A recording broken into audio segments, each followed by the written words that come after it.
He descended to the ocean floor on a routine assignment, expecting to see only sand and rust. Instead, he found a presidential car that was never meant to be there. When the diver opened the trunk, what was inside terrified him. Subscribe to the channel and write in the comments where you're watching this video from. He had never thought of himself as a discoverer. That word belonged to people who searched for something with intention, with hunger, with a clear image in mind of what they hoped to find. His work had always been different. He descended not to uncover wonders, but to inspect, to verify, to confirm what already existed or what was assumed to be there. Pipelines, submerged pylons, forgotten debris from construction projects long completed and even longer forgotten. The seafloor, to him, was not a place of mystery, but a place of records, a silent ledger where the consequences of human decisions settled and stayed. Years of diving had trained his body to move without drama. Every gesture was economical, every motion deliberate. Panic wasted oxygen, curiosity wasted time. At depth, discipline mattered more than emotion. He trusted procedures, not instincts, and that trust had kept him alive in places where light barely existed, and pressure erased all romantic notions of exploration. The ocean was not interested in courage or fear. It responded only to physics. This particular assignment had arrived without urgency. A private consortium planned to lay a new communications line along a coastal shelf that had once served military purposes decades earlier. Before any drilling or anchoring could begin, the area had to be surveyed. The request was routine, almost dull. Scan the bottom, mark hazards, photograph large objects, report anything that might complicate construction. No mention of recovery, no hint of secrecy. Just another job, neatly folded into a calendar already crowded with similar ones. Still, there had been something in the briefing that lingered in his mind. Not a sentence, not even a word, but a pause. When the coordinator finished explaining the technical parameters of the dive, there had been a moment of hesitation, followed by a neutral remark that sounded almost careless. The area had seen unusual traffic in the past. Old things sometimes turned up there, nothing dangerous, nothing valuable, just old things. The way it was said suggested the opposite, yet no clarification followed, and no questions were encouraged. He had learned long ago that depth was a form of separation. Once submerged, the surface world lost its authority. Political noise, historical narratives, public myths all dissolved into muffled irrelevance. Underwater, a sunken object did not carry a reputation. Steel was steel. Concrete was concrete. A wreck was only a structure interacting with corrosion, gravity, and time. Whatever meaning humans had once attached to it had no effect on how it decayed. As he entered the water, the familiar transformation began. The first meters swallowed sound. The last traces of surface light fragmented and thinned until they became a pale suggestion rather than illumination. His breathing settled into a steady rhythm, each inhale and exhale measured, mechanical, reassuring. The descent line guided him downward, a thin tether connecting him to a world that already felt distant. At depth, the water thickened visually. Suspended particles caught the beam of his lamp, turning it into a cone of drifting specks that moved with deceptive slowness. Time behaved differently here. Minutes stretched. Movements felt heavier. Thoughts simplified themselves, shedding anything unnecessary. He checked his instruments, adjusted his buoyancy, and continued forward, scanning the terrain below. The seafloor revealed itself gradually, a muted landscape of silt and scattered debris, shaped less by intention than by accumulation. Fragments of metal protruded at odd angles, remnants of forgotten equipment, or structures dismantled above and discarded below. Old cables lay half-buried like veins exposed by erosion. Nets drifted where they had snagged years earlier, ghostly and inert. Nothing unusual. Nothing unexpected. Then the shape appeared. At first, it did not announce itself as a vehicle. It was too large, too geometrically assertive to be natural, but its outline resisted immediate classification. Long, horizontal, with edges softened by corrosion and growth. He slowed instinctively, hovering at a careful distance, letting the beam of his light trace the contours without committing to an interpretation. Experience had taught him. As he moved closer, proportions emerged. The silhouette resolved into something unmistakably artificial, but not industrial in the usual sense. This was not a shipping container or a section of hull. The lines were deliberate, designed. The body was massive, broader than necessary, heavier than any civilian vehicle had reason to be. Thick pillars framed what had once been windows. The curvature of the roof suggested armor rather than aesthetics. Recognition did not arrive all at once. It crept in, resisted, retreated, then returned with unsettling clarity. He had seen this shape before, not in person, but in images, in archival footage, in carefully staged photographs where it was always surrounded by movement, by people, by ceremony. On the seafloor, stripped of context and color, it looked absurdly out of place. A symbol abandoned in an environment that did not acknowledge symbols. It was a presidential car. The realization felt intrusive, almost inappropriate, as if he were projecting meaning onto an object that had none left. He circled it slowly, noting details that confirmed what his mind already knew. The thickness of the doors, warped but intact. The reinforced undercarriage. The remnants of insignia, barely visible beneath layers of rust and marine growth, reduced to vague shapes that only suggested what they had once proclaimed. What unsettled him most was not the identity of the object, but its posture. It did not look like wreckage. There was no violent deformation, no evidence of impact. It rested on the seafloor with a strange composure, aligned almost parallel to the sediment, as if placed there deliberately. The surrounding silt had settled evenly around it, undisturbed by any sign of sudden descent. Whatever force had brought it here had done so with control.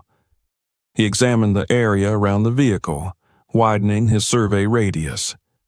There were no scattered fragments, no trail leading away from the object, no debris field to suggest a crash or accidental loss. This was not how things ended up on the bottom by chance. This was how things were put away. For a moment, he simply hovered there, suspended between disbelief and professional detachment. His training urged him to document, to record, to report. His instincts, honed by years of silent observation, urged him to slow down, to understand before acting. The seafloor did not demand haste. It preserved without judgment, allowing time to flatten urgency into perspective.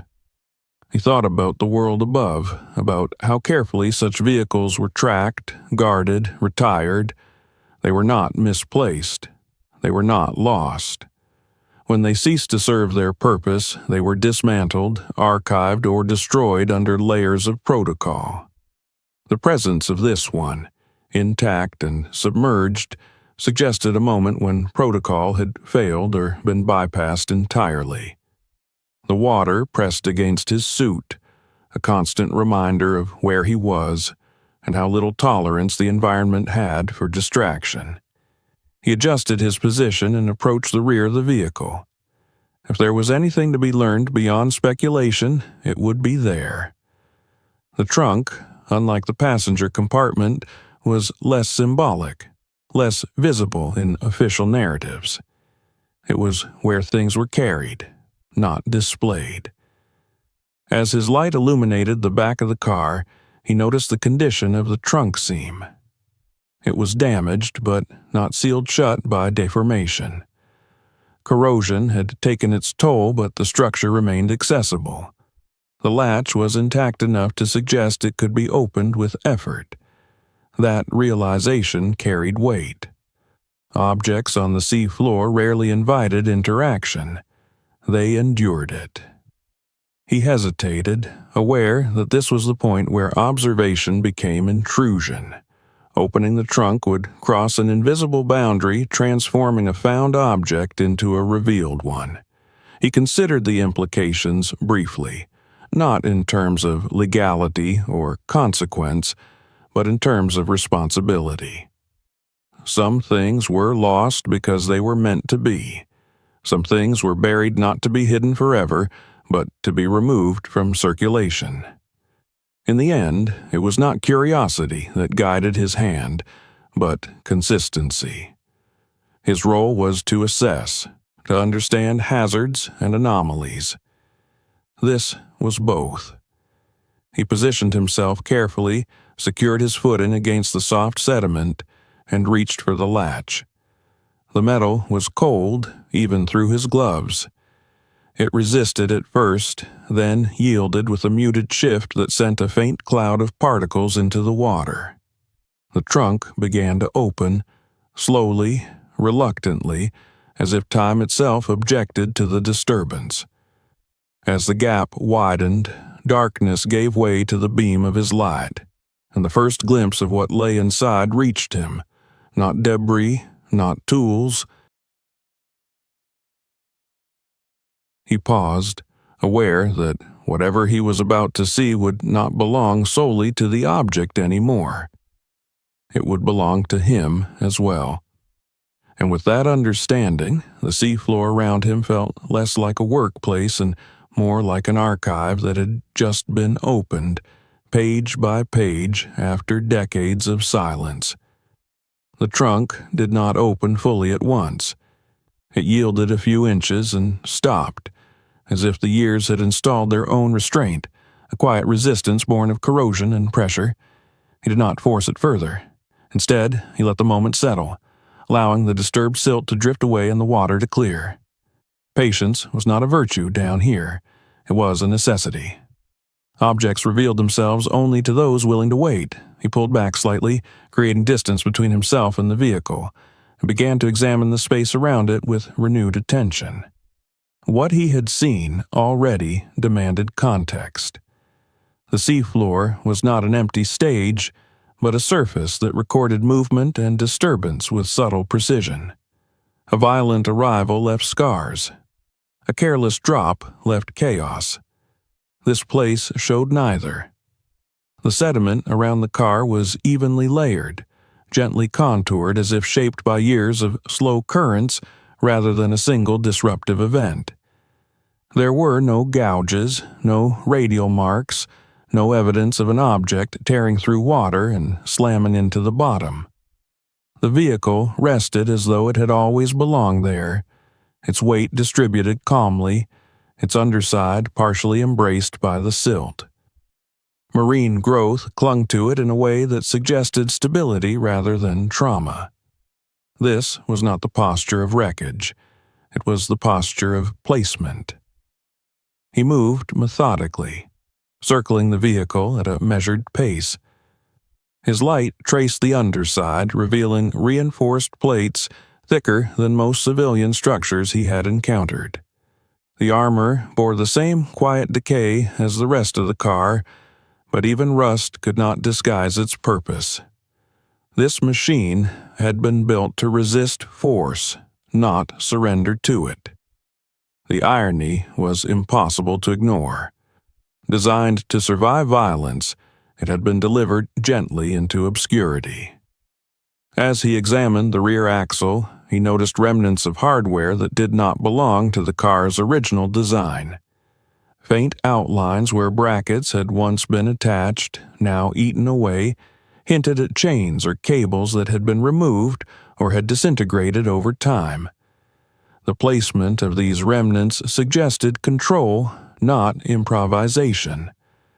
Someone had taken care to lower the vehicle, to guide it into position, to ensure it would not drift or tumble during descent.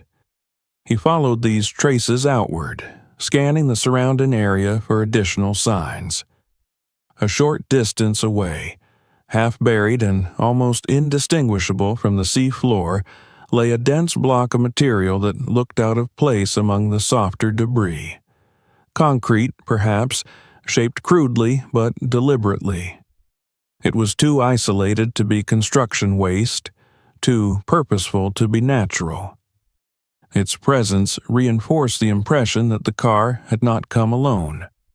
It had been accompanied, anchored, persuaded to stay. The realization shifted something in him. The discovery was no longer about improbability. It was about intention. Accidents could be explained away, archived, rationalized. Intentions demanded interpretation. They carried motive, fear, calculation. Whoever had sent this car to the bottom had not been improvising. They had been concluding something. He returned his attention to the vehicle itself, studying the doors, the windows, the seams.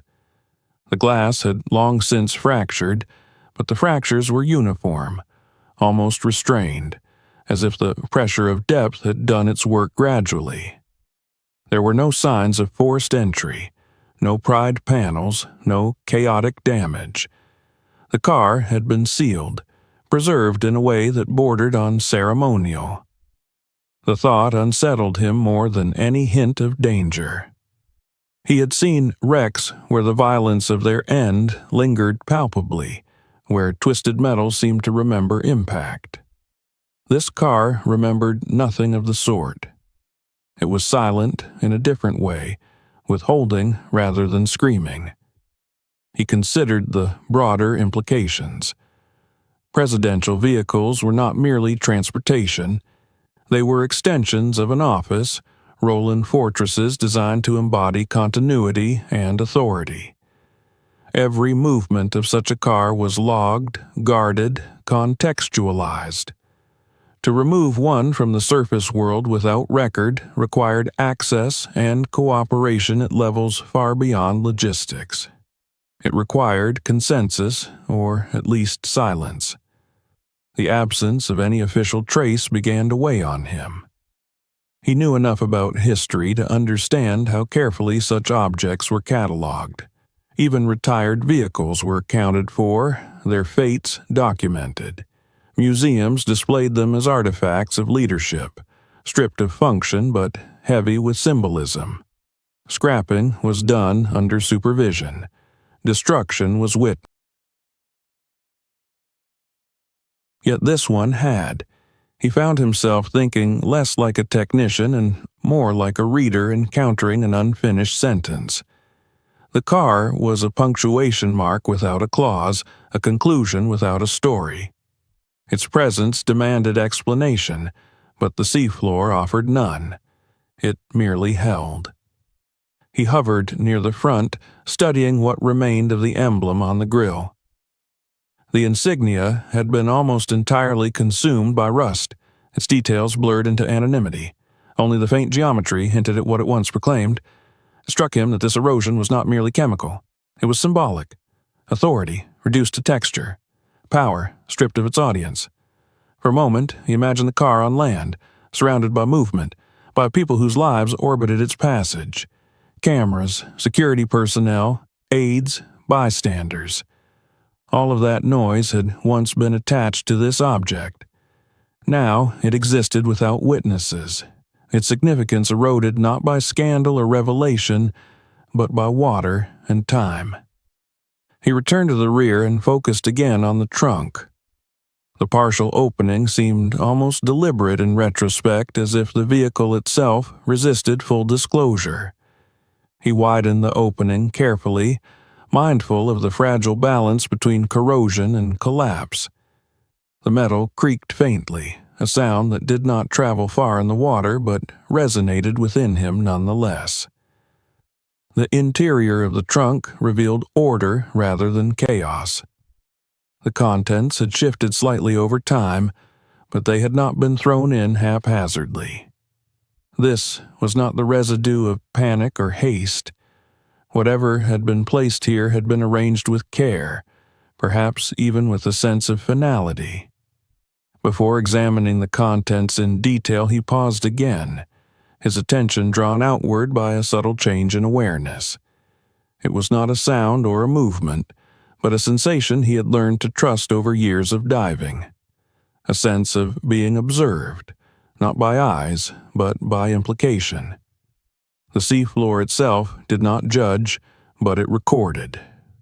And records, once disturbed, had a way of attracting interest. He scanned the area once more, checking for signs of recent activity. There were none. No disturbed sediment beyond his own movements, no modern equipment fragments, no indication that anyone else had visited this site in years. The isolation was complete. Whatever this place held, it had held alone. That isolation deepened the weight of his actions. By opening the trunk, by documenting the vehicle, he was becoming part of the car's story, however unwillingly.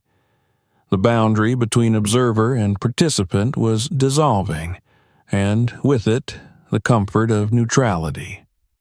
He adjusted his position and shone his light fully into the trunk. The beam illuminated the edges of a worn leather surface, its texture still discernible beneath layers of decay. A suitcase, old but well made, rested against the back wall. It did not belong to the car. It belonged to a person. The distinction mattered. He did not touch it yet. Instead, he took in the scene as a whole, allowing its implications to form gradually. The trunk was not a storage space in the ordinary sense. It was a compartment of transition, a place where objects crossed from one context into another. Here, that transition felt deliberate, almost confessional. The more he looked, the more the car began to feel less like a vehicle and more like a vessel. Not a container of passengers, but of decisions. Choices made quietly, perhaps reluctantly, that had required removal rather than resolution. The seafloor had not claimed the car by accident. It had been chosen as the final custodian. He understood now that the question was no longer how the car had arrived here, but why it had needed to disappear so completely. What could not remain on land had been entrusted to water. What could not be explained had been allowed to sink. As he hovered there, suspended between the vehicle and the open water behind him, he felt the first true shift in the nature of the dive. This was no longer a survey. It was an encounter. The kind that did not end when one surfaced, because its meaning did not belong solely to depth. He knew that whatever lay inside the suitcase would not answer all the questions forming in his mind. But it would narrow them, sharpen them, perhaps make them dangerous. The car, without an owner, had waited long enough, and by opening it, he had accepted an obligation he did not yet fully understand. With a final check of his instruments and surroundings, he reached toward the suitcase, aware that the next chapter of the story had already begun, not on the surface, but here, in the quiet, where intention had been preserved more. He did not touch the suitcase immediately. Experience had taught him that the first impulse to reach forward was rarely the right one. Objects preserved by depth carried their own balance, one that could be disturbed too easily by haste. He held his position, allowing the water to settle again, letting the beam of his light rest inside the open trunk without intruding further. The darkness within did not feel empty. It felt contained. The trunk itself was larger than expected, deeper and more reinforced than that of any ordinary vehicle. Its interior lining, once designed to soften sound and absorb impact, had degraded unevenly, peeling back in places to reveal bare metal beneath. Yet, even in decay, the space retained a sense of order. Nothing had been thrown inside. Nothing had been abandoned carelessly. Whatever lay here had been placed with intent. When he finally reached forward, it was with a slow, measured motion, careful not to stir the silt that had gathered along the edges. His gloved hand brushed against the surface of the suitcase. The leather, though cracked and stiff, still held its shape. It had been a quality piece once, chosen not for fashion but for endurance. The kind of object a person selected when they expected to carry it often, perhaps across borders, perhaps through uncertainty. He adjusted his light and examined it more closely. There were no initials stamped on the outside, no visible markings to indicate ownership. The surface bore the subtle scars of use rather than neglect. Small abrasions, softened corners, a faint discoloration where a hand might have rested repeatedly. These were not the marks of luggage forgotten in a storage room. They were the marks of something that had traveled with someone quietly, persistently. He opened it. The clasps resisted briefly, then gave way, releasing a muted cloud of trapped particles that drifted upward like breath finally exhaled. Inside, the contents were arranged with a careful symmetry. Clothing, folded rather than packed, layered as though someone had wanted each item to be accessible without disorder. Shirts in muted colors, their fabric preserved enough to reveal they had once been well cared for. A jacket, heavier than the rest, its lining reinforced at the shoulders. Accessories placed deliberately along the sides, as if to keep them from shifting. There was nothing extravagant here. No indulgence, no personal flair. The wardrobe was functional, conservative, designed to blend rather than announce. It spoke of a life lived under constraint, where appearance mattered but individuality did not. He recognized the pattern instinctively. This was not how people packed for themselves. It was how they packed when they were expected to be someone else. Near the bottom of the suitcase, wrapped separately in a piece of cloth that had once been white, he found the ring. It was plain, unadorned, its surface dulled by time but intact. No engraving marked its interior. No date, no name, no message. It was a symbol stripped of context, reduced to form. He turned it gently between his fingers, feeling its weight even through the glove. It was heavier than he expected, not because of its material, but because of what it implied. A wedding ring was not an accessory chosen lightly. It was a declaration, a public claim to a private bond. Yet this one carried no evidence of a shared history, no personalization, no trace of a relationship beyond the expectation that such a symbol should exist. It felt less like a memory and more like a prop, something included to complete an image rather than reflect a life. He set it aside carefully, aware that its meaning extended beyond sentiment. In contexts of secrecy, normalcy was often manufactured. A ring could be proof of stability, a reassurance to observers that a man belonged to a familiar narrative. Married, grounded, predictable. The absence of engraving now felt deliberate, a way to avoid leaving behind anything that could be traced to a real person. Beneath the clothing, secured against the interior wall of the suitcase, was a folder sealed in plastic. Unlike the rest of the contents, it had been protected with care, wrapped and rewrapped to resist moisture.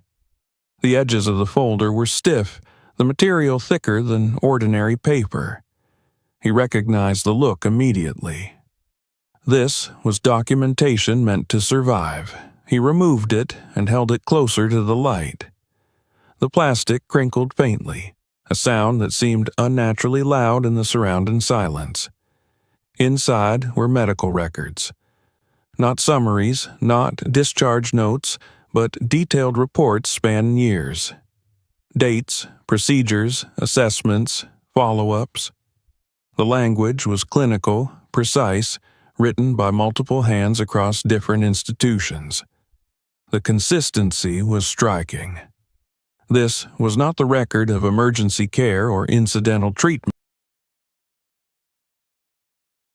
The name printed at the top of each document stopped him. It was a complete name, formatted correctly, accompanied by identification numbers, signatures, and institutional seals.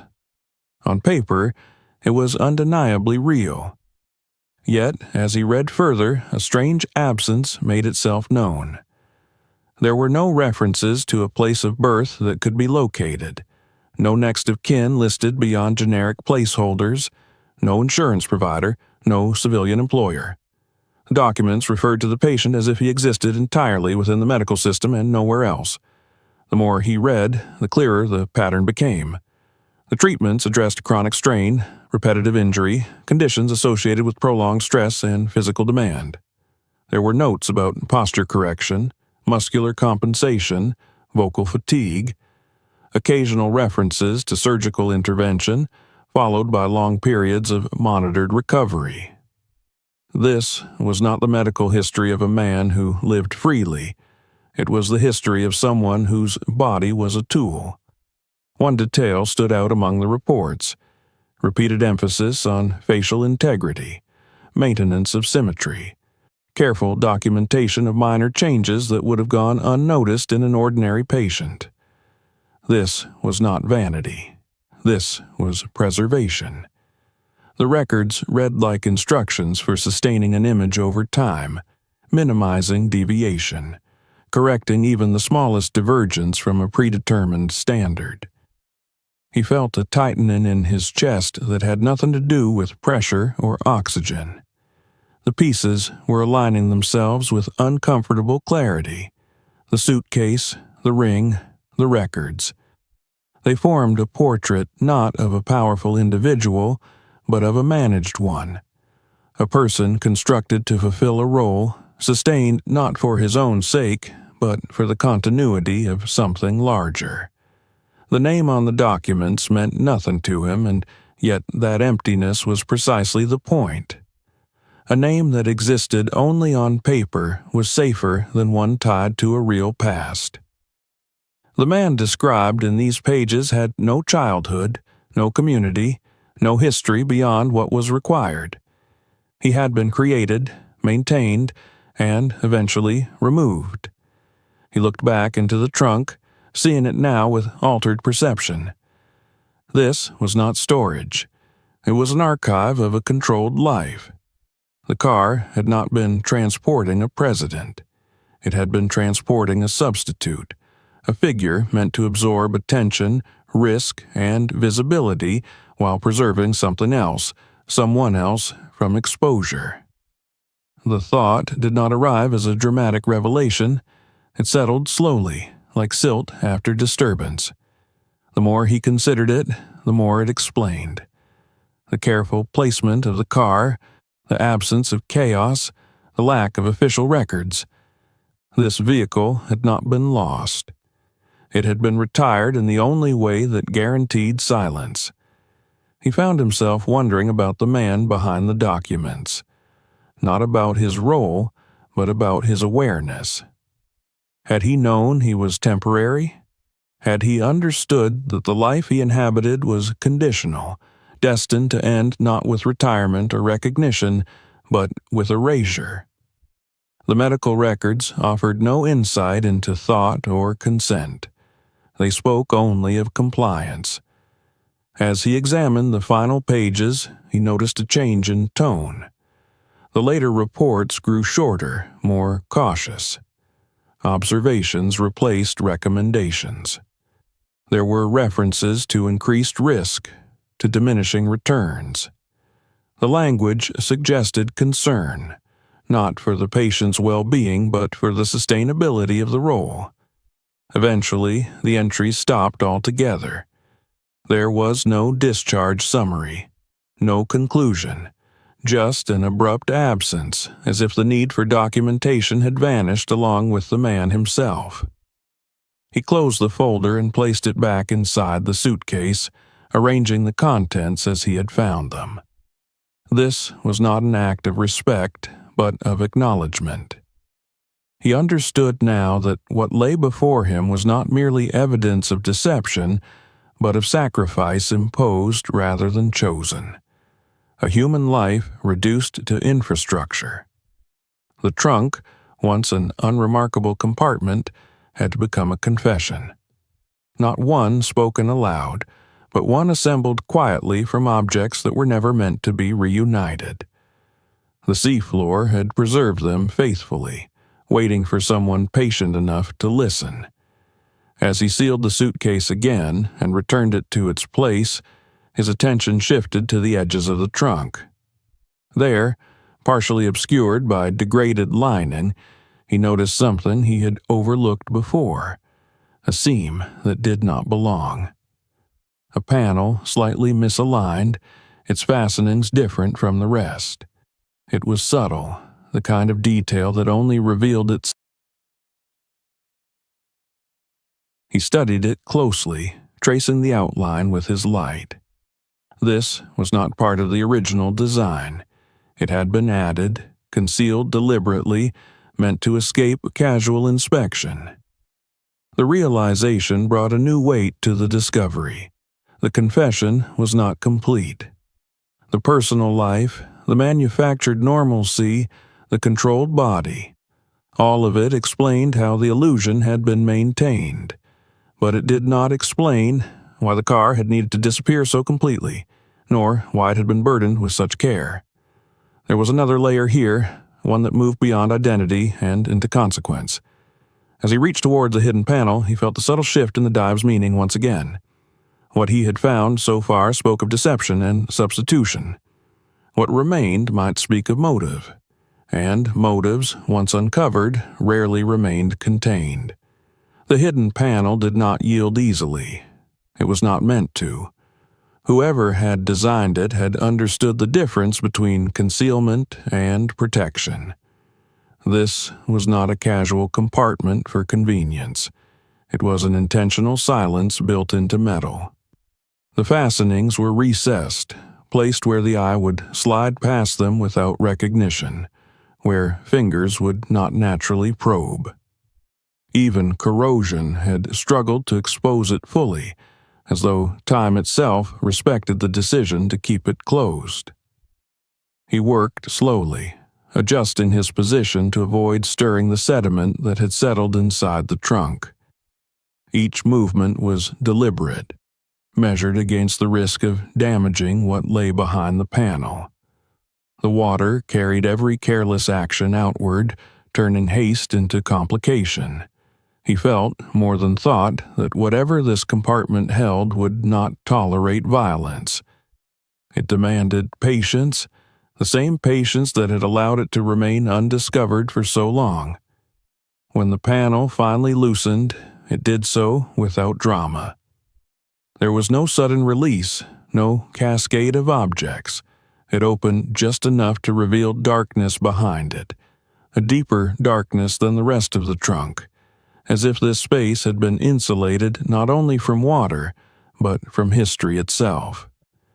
He directed his light inside and saw that the compartment was smaller than expected, narrow but deep, designed not for bulk but for density. Inside were no personal effects, no clothing, no symbols of normal life. Instead, he saw the unmistakable geometry of wealth reduced to function. Gold bars stacked with precise efficiency, their surfaces dulled but unmistakable. They bore no markings, no national stamps, no serial numbers. Their anonymity was complete. Nearby, secured in padded sleeves, were small containers holding stones that caught the light even through layers of grime. Diamonds, selected not for beauty but for value per gram, for portability, for discretion. Alongside them lay a second folder, thinner than the medical records but heavier in implication. Its cover was plain, its pages bound with a care that suggested frequent handling. He removed it gently, knowing that paper this old, even protected, could be fragile. As he opened it, he felt the narrative of the trunk shift again, expanding beyond the life of a single man into the machinery that had required him. The documents inside were not explicit confessions. They did not declare crimes or name conspirators. Instead, they spoke in the coded language of bureaucracy, where meaning was distributed across references and omissions. Columns of figures aligned with dates that corresponded to significant events he recognized vaguely from memory. Transfers that did not list destinations, only intermediaries. Authorizations signed not by names, but by roles. The pattern was unmistakable. This was a financial shadow, a ledger of actions conducted outside formal oversight. He began to understand the scope of what he was seeing. The car had not simply transported a substitute. It had carried resources. It had functioned as a moving vault, a secure conduit for a fund that could not appear on any balance sheet. The gold and diamonds were not trophies. They were tools, designed to move through borders without triggering scrutiny, to buy cooperation where ideology failed, to ensure outcomes where persuasion could not. The presence of such wealth reframed the medical records entirely. The man described there had not been merely a decoy for public appearances. He had been an operational asset, a figure whose physical presence legitimized movements that would otherwise have drawn suspicion. His face, his posture, his existence had been leveraged to move money, to authorize transactions that required the As this realization settled, another followed with equal force. If the car had been used to transport both the man and the funds, then its disappearance marked more than the end of a role. It marked the termination of a system. Something had gone wrong, not in the abstract, but concretely enough to require erasure. He returned his attention to the medical documents, now viewing them through a different lens. The repeated procedures, the emphasis on recovery, the careful monitoring of stress. These were not acts of care, they were maintenance protocols. The man's body had been kept functional not for his sake, but to ensure the uninterrupted operation of the mechanism he supported. The later reports, with their cautious language and narrowing options, took on new meaning. The diminishing returns were not only medical, they were operational. A substitute could only endure so much before the risk of exposure outweighed the benefits of continued use. At some point, the system would have faced a choice: replace him or remove him. The absence of any transition documentation suggested the latter. He imagined the final phase not as a dramatic confrontation, but as an administrative conclusion. Decisions made in quiet rooms, justified with phrases about stability and necessity. The man, whose name existed only on paper, would not have been consulted. He would have been reassigned, relocated, retired in a way that left no trace. The car, having served its purpose, would have followed him into obscurity. The thought that this entire structure had depended on public belief unsettled him deeply. Not belief in a person, but belief in continuity. The assumption that leadership persisted unchanged, that appearances reflected reality. The substitute had not needed to be perfect. He had only needed to be sufficient. As he examined the financial documents further, he noticed that the final entries were abrupt. Transfers that ended mid-cycle. Authorizations that were never followed by confirmation. The flow of resources had stopped suddenly, as if cut off rather than concluded. This suggested interruption rather than completion. Something had forced the system to collapse inward, to bury itself. The gold and diamonds, left unused, reinforced this interpretation. If the fund had simply been shut down, its assets would have been redistributed, laundered, absorbed elsewhere. Leaving them behind implied urgency, fear, or both. The car had been sunk not as a routine disposal, but as an emergency measure. He felt the weight of this realization press against him, not physically, but mentally. The sea floor seemed closer now, the water heavier. He was no longer merely uncovering history. He was touching the residue of decisions made under extreme pressure, decisions that had favored silence over explanation.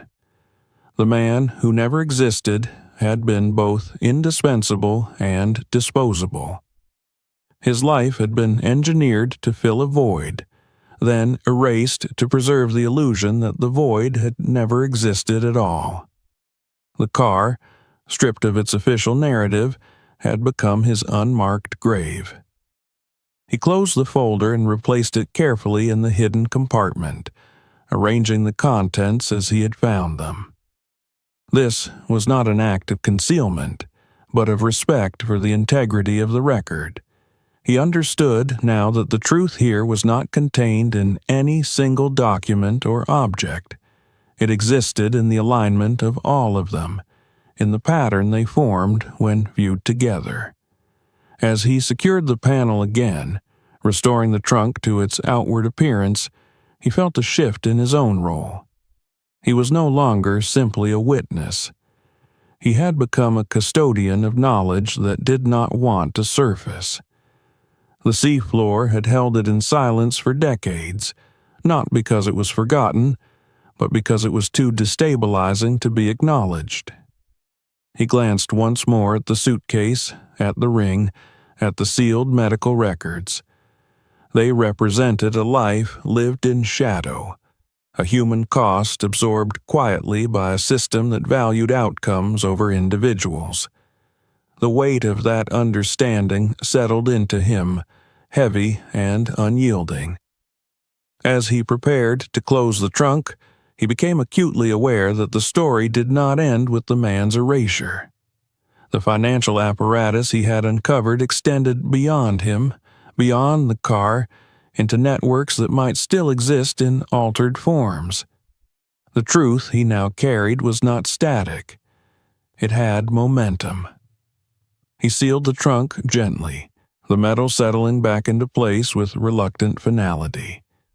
The car returned to its silent composure, its secrets once again hidden from casual view.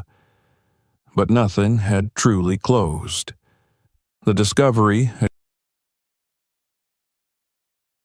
As he backed away from the vehicle, his thoughts turned forward rather than backward. The man who never existed had paid the price for stability. The funds that had flowed through him had shaped events beyond his control. And now, decades later, the residue of those choices rested in the hands of someone who had never sought them. The question was no longer what had happened. It was, what should happen next? He remained motionless for a long moment after sealing the hidden panel, suspended in the water as if the weight of what he had learned required physical stillness to settle properly. The car no longer appeared as a singular anomaly. It had become a node in a system, one point in a network of movements, decisions, and transactions that extended far beyond the reach of the sea floor. What lay hidden inside it was not merely evidence of deception, but proof of circulation. Power, he understood now, did not only travel through speeches, laws, or visible authority. It traveled through routes that were never mapped, through currencies that left no trace, through hands that never appeared in official photographs. He reopened the concealed compartment, not out of doubt, but out of necessity. Understanding required repetition. He studied the gold bars again, their dull surfaces absorbing the beam of his light without reflection. Gold usually carried an aura, a sense of spectacle or temptation. But here it felt stripped of meaning, reduced to density and mass. Without markings, without provenance, it was wealth that could belong to anyone and therefore to no one. This was gold designed not to impress, but to move. He lifted one carefully, gauging its weight. Even through his gloves, the heaviness was unmistakable, compressing meaning into physical form. Each bar represented not luxury, but leverage. It could pass through borders, hands, and conflicts without explanation. It could purchase silence, accelerate cooperation, erase resistance. It was money that never needed to be justified because it was never meant to be seen. The diamonds reinforced that understanding. They were not large or ornamental. They were precise, selected for uniformity, for ease of concealment, for efficiency. They existed outside any cultural or emotional context. Their value was absolute, transferable, unquestioned. In places where currencies fluctuated and institutions failed, such stones retained their authority. They were the purest expression of transactional power. As he examined the financial documents again, the pattern revealed itself with greater clarity. The ledger did not record profits or losses. It recorded movements. Resources shifted from one point to another, facilitated by intermediaries whose names were either abbreviated or replaced by codes. The language avoided specificity, relying instead on consistency. Once the logic was understood, the meaning became unavoidable. This was not corruption in the casual sense. It was infrastructure. He recognized dates tied to moments he had once watched on screens without context, political crises framed as sudden, inexplicable turns, operations justified after the fact with vague explanations. The ledgers suggested that outcomes had been prepared long before they were announced. Money had flowed quietly ahead of events, shaping conditions so that when decisions were revealed publicly, they appeared inevitable. The realization carried an unsettling implication. The substitute, the man whose body had been maintained with such clinical precision, had been a visible anchor for invisible currents. His presence legitimized movements that were already in motion. The car had been the bridge between appearance and action, between the symbolic and the operational. This reframed the entire narrative of disappearance.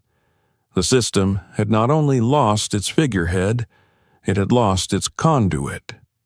Without the illusion of continuity, without a body to carry authority through space, the machinery could no longer function seamlessly.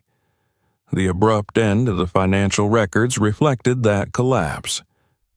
Once the conduit was gone, the flow stopped. He began to sense the magnitude of danger embedded in this knowledge. These funds were not historical artifacts. They represented a method, a way of operating that could be revived, repurposed, or replicated. The individuals involved might have aged, retired, or died, but the logic remained intact. Anyone who understood it could attempt to rebuild it. The car, then, had been sunk not only to erase the past, but to prevent the future. By removing the physical nexus where identity, authority, and untraceable wealth intersected, those responsible had attempted to sever the system at its most vulnerable point. It was an act. That understanding shifted his sense of responsibility again. If the car had been meant to disappear completely, then its rediscovery was not neutral. It reintroduced a possibility that had been deliberately closed. The gold and diamonds were not merely valuable, they were catalytic. In the wrong context, they could resurrect structures that had been buried for good reason. He felt the pressure of choice begin to form, though it was still distant, still abstract. For now, he focused on documentation, capturing images, recording measurements, preserving evidence in the only way he safely could. Each action was taken with restraint, aware that excessive interference could destabilize what remained intact. Yet, even as he worked, a new awareness crept in. The dive no longer felt isolated. The silence of the seafloor began to feel conditional, as if it persisted only so long as no one else knew what rested here.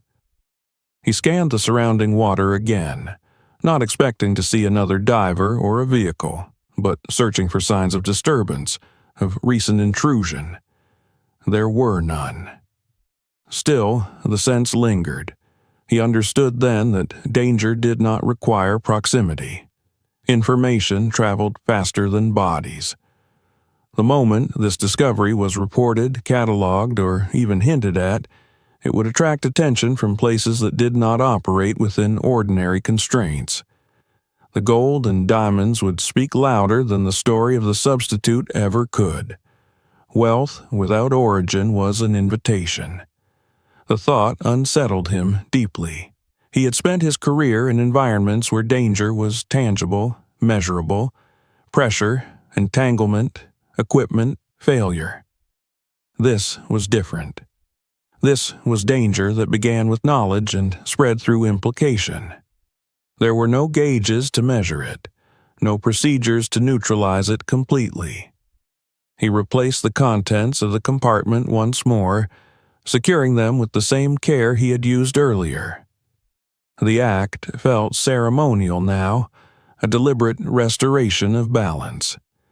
The seafloor had preserved this archive because it could not move, could not act. By uncovering it, he had introduced motion again. That motion needed to be controlled. As he closed the trunk, sealing away both confession and currency, he felt the first stirrings of conflict within himself. There was a part of him that recognized the value of what he had found in purely material terms.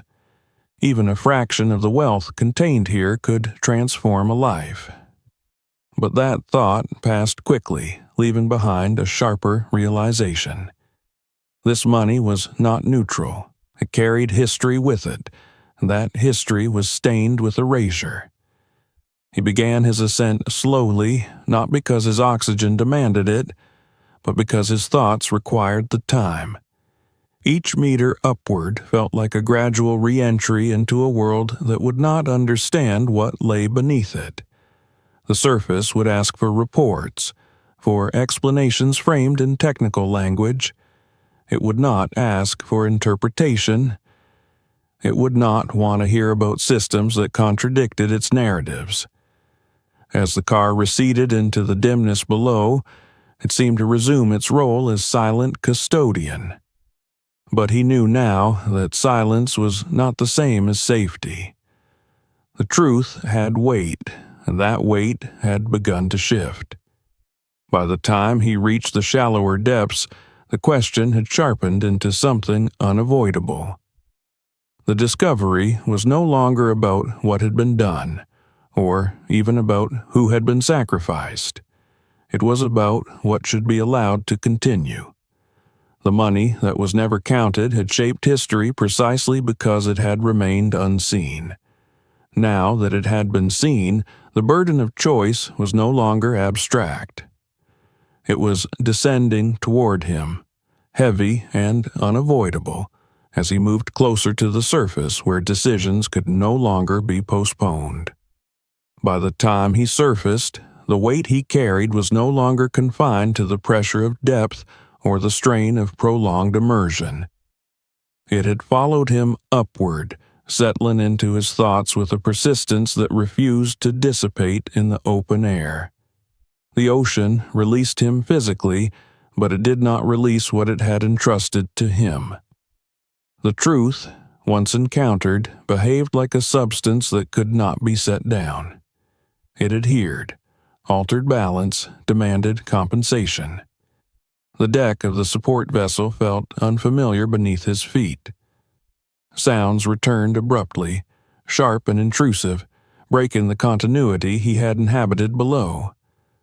Voices, machinery, the ordinary choreography of work resumed around him, yet he experienced it all as if through a thin barrier.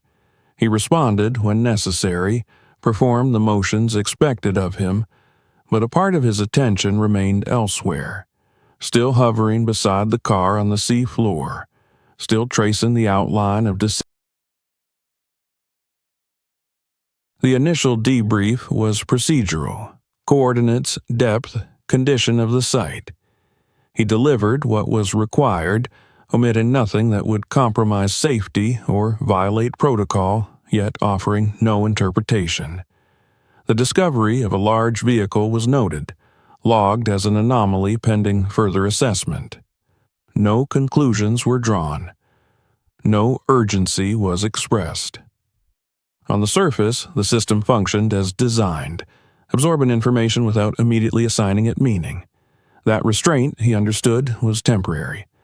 In the hours that followed, subtle shifts began to register, requests for clarification that went beyond standard follow-up, questions framed casually, yet repeated with slight variations, as if testing for inconsistency. Interest that arrived without visible source. It was not overt surveillance, not yet, but it carried the unmistakable texture of attention that did not belong to routine operations. He recognized the pattern with unease. This was how interest announced itself before it became pressure. He reviewed his own records carefully, replaying moments of the dive, examining what he had documented and what he had chosen not to. The images of the car were unambiguous, but images alone told an incomplete story. They showed form, not function, presence, not purpose. Without context, they could be explained away as a historical curiosity, an administrative oversight, a forgotten artifact. It was the context that transformed the discovery into something volatile. The alignment of the medical records, the substitute, the untraceable funds. Together, they formed a narrative that challenged not a single decision, but an entire architecture of power. Such challenges rarely ended in accountability. More often, they ended in containment. He felt the first true edge of fear then, not for his safety in the immediate sense, but for his autonomy. Knowledge had shifted his position. He was no longer simply a contractor performing a task. He had become a variable and unpredictable element in a system that valued predictability above all else. As the days passed, the pressure intensified in quiet ways. His access to certain databases was delayed without explanation. Equipment requests that had once been approved automatically were rerouted for review. Conversations he entered fell briefly silent before resuming with forced normalcy. No one confronted him directly. No one needed to. The message was not spoken, but it was clear. He was being noticed. The moral conflict he had sensed beneath the surface now surfaced fully. The truth he carried did not resemble the ideals often associated with truth. It was not liberating. It did not promise resolution or justice. Instead, it presented a series of outcomes, each weighted with consequence. To reveal everything openly would fracture narratives that millions relied upon, not out of ignorance, but out of necessity. Stability was built on shared belief, and belief, once destabilized, did not reassemble neatly. Institutions would not fall gracefully. They would lash out, entrench, deflect. The damage would not be limited to those who had orchestrated the deception. It would ripple outward, touching lives far removed from the original acts. Yet to remain silent felt equally untenable. Silence would not erase what he had learned. It would simply allow the conditions that had made such a system possible to persist unexamined. Worse, silence could be interpreted as complicity. By choosing not to speak, he risked becoming another layer of concealment, another silent collaborator in a history of erasure. He considered alternatives: partial disclosure, controlled release, the creation of distance between himself and the information. Each option carried its own risks. Partial truths were often more dangerous than complete ones, inviting speculation without providing clarity. Distance could be misread as evasion. Control, once attempted, had a way of slipping from the hands of those who sought to impose it. The most unsettling realization was that the truth itself did not demand to be spoken. It had no moral imperative of its own. It simply existed. The responsibility lay not in its content, but in its handling. Like the gold and diamonds, truth could be catalytic. In the wrong context, it could empower the very forces it sought to expose. He returned repeatedly to the image of the car resting on the sea floor, silent and composed. It had not resisted its fate. It had accepted removal from circulation as the cost of preventing further damage. The substitute had not been granted that dignity. His life had been expended to maintain illusion. The system had chosen concealment over correction. Was there a way to honor that?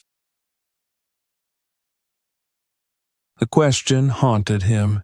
He found himself scrutinizing everyday interactions for signs of ulterior motive, reading too much into casual remarks, measuring silences. Trust became conditional, provisional. He understood then how systems of secrecy perpetuated themselves. They eroded the ability to distinguish threat from neutrality, turning every unknown into a potential risk. Late one night, alone with his notes, he reached a quiet conclusion. The truth could not be treated as a weapon, nor could it be buried entirely. It required a form of stewardship, not exposure for spectacle, nor concealment for safety, but placement. A way of ensuring that it existed beyond him, preserved accurately, yet insulated from immediate exploitation. This realization brought no relief, only clarity. He began to consider mechanisms rather than gestures, structures that could hold information without amplifying it, custodians rather than audiences, time as a buffer. He understood that such an approach would not absolve him of responsibility. On the contrary, it would bind him to a longer arc of consequence. But it offered something the other options did not: proportionality. The damage inflicted by the original deception had been disproportionate, sacrificing an individual to preserve an image. He would not repeat that error by sacrificing the present to correct the past. The pressure around him did not ease. If anything, it sharpened, as if those watching sensed his hesitation and grew impatient with it. He remained outwardly compliant, fulfilling his duties, offering nothing that could be construed as defiance. Internally, however, his course was set. The truth, he decided, would not be released into the world as an event. It would be anchored, preserved in a form that required deliberation to access. It would exist, undeniable and intact, but it would not be allowed to cascade unchecked through systems unprepared to absorb it. This choice did not feel heroic. It felt heavy, imperfect, necessary. He had not sought the role of arbiter, yet it had been assigned to him by circumstance. The ocean had revealed what it held, and in doing so had transferred custody. As he prepared for the final steps of that decision, he understood that the most difficult part was yet to come. Returning the car to silence, determining what should disappear and what should endure, would require action, not contemplation. The truth, once lifted, could not simply be dropped again without consequence. The dangerous cargo he carried was not the gold, nor the documents, nor even the story of the man who never existed. It was the knowledge that systems built on illusion did not collapse when exposed. They adapted. and whatever he chose to do next would shape not only the fate of a discovery, but the shape of what might follow it. The decision did not arrive with finality. It settled gradually, like sediment after a disturbance, each particle finding its place through patience rather than force. He understood now that any attempt to resolve what he had uncovered through a single decisive gesture would repeat the very logic that had created the deception in the first place. The system he had glimpsed had thrived on abrupt closures, on silences imposed quickly enough to prevent questions from forming. He would not add another such closure to the record. Instead, he focused on separation, not between truth and falsehood, but between consequence and impulse. The gold and diamonds were the most obvious danger, not because of their value, but because of their portability. They were leverage compressed into form, capable of reanimating structures that had been dismantled only by circumstance. Their continued existence in any accessible context was an invitation to repetition. The documents, by contrast, carried a different risk. They did not compel action by themselves. They required interpretation, patience, and a willingness to confront complexity. Their danger lay not in what they enabled, but in what they revealed. They were destabilizing only to narratives that depended on simplicity. He returned to the site under conditions that mirrored the first dive as closely as possible. Same vessel, same crew, same weather window. Familiarity was a form of camouflage. The ocean did not notice repetition, and neither, he hoped, would those whose attention had begun to brush against his work. The descent felt different this time, not because the environment had changed, but because his role within it had. He was no longer searching. He was concluding. The car awaited him with the same quiet composure, its outline unchanged, its posture unaltered by his earlier intrusion. It appeared almost patient, as if it had anticipated this return. He approached it slowly, aware that this encounter would be the last. There was no ceremony in his movements, no sense of.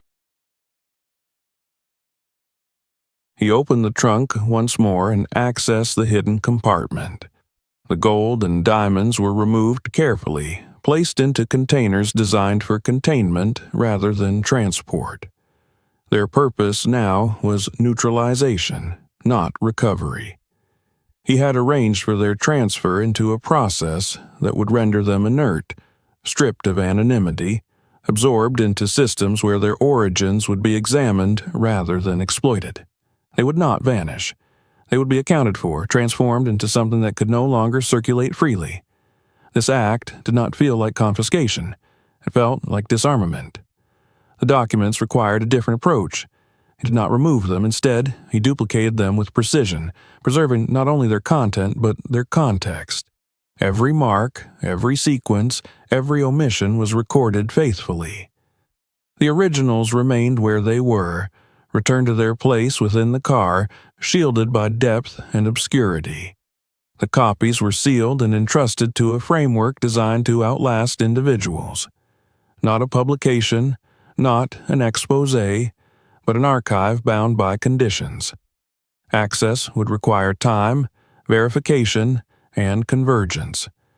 The information would not be released into a moment, but into a process. It would be there for those willing to approach it responsibly, for historians rather than opportunists, for institutions capable of absorbing nuance. It would exist without demanding attention, waiting instead for readiness. With these preparations complete, he turned his attention to the car itself. Its continued presence at the original site was no longer acceptable. The location had been compromised by discovery. Silence depended on depth, not secrecy, and depth alone was not immutable. He arranged for the vehicle's relocation, not to erase it, but to restore its function as a custodian, rather than a spectacle. The process was meticulous. The car was guided, not lifted, coaxed into a deeper pocket of the seafloor where sediment was thicker and currents slower. Additional weight ensured stability without violence. No markers were left behind. No trails were disturbed beyond what time would soon smooth over. When the car settled again, it did so as it had before, composed and final. As he watched it disappear into the dimness, he felt no triumph, only completion. The ascent that followed was unremarkable. That was its greatest success. There were no interruptions, no unexpected signals, no sense of pursuit. The ocean accepted the reconfiguration without protest. The archive was closed, not sealed forever, but placed back into a context that demanded patience. In the days and weeks that followed, the world resumed its familiar rhythms. The heightened attention he had sensed faded gradually, redirected by other anomalies, other urgencies. Systems that thrived on movement grew bored with stillness. He remained careful, measured, but no longer felt the same proximity of threat. The truth, anchored as it was, no longer traveled with him. He returned to ordinary work, to dives that revealed nothing but corrosion and debris, to reports that described only what was expected. Yet, he was not unchanged. The knowledge he carried had altered his perception irreversibly. He watched public events unfold with a quieter skepticism, recognizing the architecture behind appearances without resenting it. He understood now that stability was not a natural state, but a maintained one, achieved through compromises that were rarely acknowledged. The memory of the man who never existed stayed with him most persistently, not as a symbol, but as a measure. A reminder of what systems demanded when continuity became more important than truth. The archive he had preserved ensured that this life would not be erased entirely. It would not be celebrated, but it would. From time to time, he thought of the seafloor as it had been before his discovery, an undisturbed ledger, indifferent and complete. It had been altered by his presence, but not diminished. If anything, its role had been clarified. It was not a grave. It was a repository holding what could not yet be integrated into the surface world. He understood then that not all truths were meant to rise immediately. Some required depth to remain intact. Some needed silence not to conceal them, but to protect what they would one day illuminate. What remained on the seafloor was no longer a threat. It was a record, waiting. And above it, life continued, shaped subtly by forces unseen, sustained by agreements rarely examined. He accepted this not as resignation, but as maturity. The ocean closed over the archive once more, unremarkable and complete, and, in its quiet persistence, it offered the only resolution such a story could honestly claim. If this story made you question what lies beneath the surface, don't stop here. Subscribe now to see the next videos and explore other stories that reveal what history tried to hide. Share this video with someone who needs to see it. Some